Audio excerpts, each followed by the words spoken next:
തിരുവസ്ത്രത്തോടുള്ള അവഗണന ബജ്രംഗ് ദൾ അജണ്ടയോ? മനുഷ്യക്കടത്ത് ആരോപണമോ സത്യമോ? എക്സ്പ്രസ് വാർത്തയുടെ പുതിയ എപ്പിസോഡിലേക്ക് സ്വാഗതം. ഞാൻ രാജേഷ് ഖേയാർ.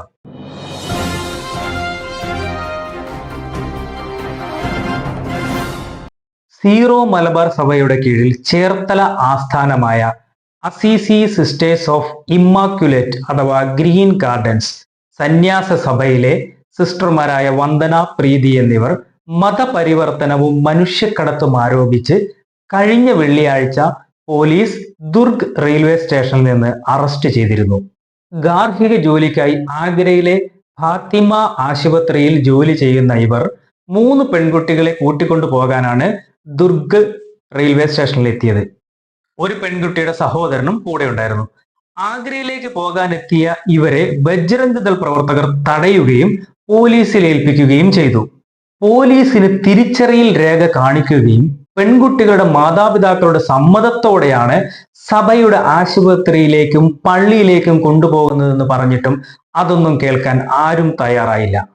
മതപരിവർത്തനമോ മനുഷ്യക്കടത്തോ നടന്നിട്ടില്ലെന്ന് സഭയുടെ അധികൃതർ വ്യക്തമാക്കിയിട്ടുണ്ട്. അതൊന്നും കേൾക്കാതെ ഗുരുതരമായ കുറ്റങ്ങൾ ചുമത്തിയാണ് കന്യാസ്ത്രീകളെ ജയിലിൽ അടച്ചിരിക്കുന്നത്. ദുർഗിലെ സെഷൻസ് കോടതി ജാമ്യാപേക്ഷ സ്വീകരിക്കാനാവില്ലെന്നും ഈ വിഷയത്തിൽ ബിലാൻസ്പൂർ NIA കോടതിയെ സമീപിക്കാനുമാണ് നിർദ്ദേശം നൽകിയതും കേസ് പരിഗണിക്കാതിരുന്നതും. സെഷൻസ് കോടതി കേസ് പരിഗണിക്കാതിരുന്നതിൽ ബജ്രംഗ് ദൾ നേതാവ് ജ്യോതി ശർമ്മ ഉൾപ്പെടെയുള്ള നേതാക്കൾ ആഹ്ലാദ പ്രകടനം നടത്തുകയും മുദ്രാവാക്യം വിളികളോടെ കോടതിക്ക് മുമ്പിലെത്തുകയും ചെയ്തു. ജാമ്യാപേക്ഷ തള്ളിയതോടെ കന്യാസ്ത്രീകൾ ദുർഗ് ജില്ലാ ജയിലിൽ തന്നെ തുടരേണ്ടി വരുന്നു.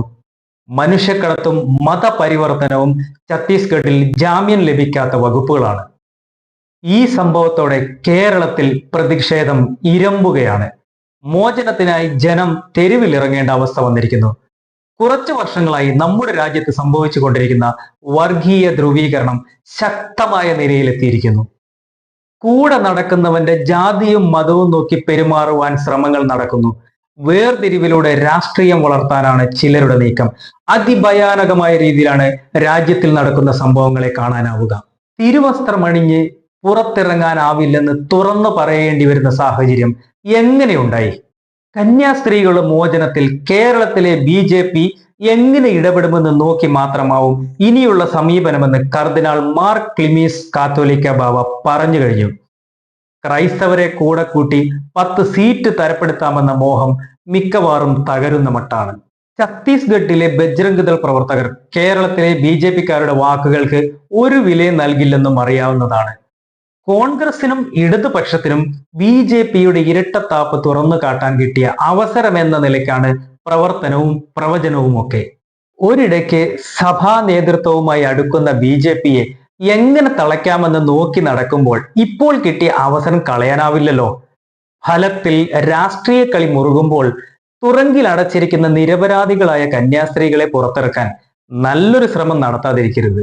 കന്യാസ്ത്രീകളുടെ പ്രശ്നത്തിൽ പ്രധാനമന്ത്രി ഇടപെടണമെന്ന് കാണിച്ച് മുഖ്യമന്ത്രി പിണറായി വിജയൻ സംഭവം നടന്നപ്പോൾ തന്നെ കത്തയച്ചിരുന്നു. സുതാര്യവും നീതിപരമായതുമായ നടപടി ഉറപ്പാക്കണമെന്ന് കത്തിൽ സൂചിപ്പിച്ചിട്ടുണ്ട്.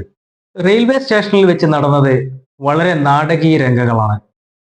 തടഞ്ഞുവെച്ച സമയത്ത് ബജ്രംഗ് ദൾ പ്രാദേശിക നേതാവ് ജ്യോതി ശർമ്മയുടെ വസ്ത്രത്തിൽ വയർലെസ് മൈക്കും ഉണ്ടായിരുന്നു. രംഗം ഷൂട്ട് ചെയ്യാനുള്ള തയ്യാറെടുപ്പുകൾ നടന്നു എന്നത് വ്യക്തം. യുവതികളെ കടത്തിക്കൊണ്ടുപോകുന്നതിന് എത്ര രൂപ കിട്ടിയെന്നും ഒരക്ഷരം മിണ്ടിയാൽ ഒരെണ്ണം പൊട്ടിക്കുമെന്നൊക്കെയായി പ്രകടനങ്ങൾ. യുവതികളെ വിൽക്കാനാണ് കൊണ്ടുവന്നതെന്നാണ് ജ്യോതി ശർമ്മയുടെ ഭാഷ്യം. ഇതോടെ നേതാവ് എന്ന നിലയിൽ ജ്യോതി ശർമ്മയുടെ ഗ്രാഫ് ഉയർന്നിട്ടുണ്ടാവും. കന്യാസ്ത്രീകളെ അസഭ്യം പറയാൻ യാതൊരു മടിയും ഇവർ കാണിച്ചിട്ടില്ല. നമ്മുടെ രാജ്യത്ത് അഭിപ്രായ സ്വാതന്ത്ര്യത്തിനും സഞ്ചാര സ്വാതന്ത്ര്യത്തിനും തടസ്സം നിൽക്കാൻ ആർക്കുമാവില്ല. ഒരാൾ മതം മാറണോ വേണ്ടയോ എന്നത് അയാളുടെ മൗലികാവകാശങ്ങളിൽപ്പെട്ടതാണ്. തനിക്കിഷ്ടമുള്ള മതത്തിൽ വിശ്വസിക്കാനും പ്രവർത്തിക്കാനുമുള്ള സ്വാതന്ത്ര്യം നമ്മുടെ നിയമം അനുവദിക്കുന്നുണ്ട്. മതത്തിന്റെ പേരിൽ രാജ്യത്തെ ഭിന്നിപ്പിക്കുമ്പോൾ നഷ്ടപ്പെടുന്നത് ഇവിടെ നിലനിൽക്കുന്ന സാഹോദര്യവും പരസ്പര സ്നേഹവുമാണ്. അടുത്ത എപ്പിസോഡിൽ കാണും വരെ നന്ദി, നമസ്കാരം.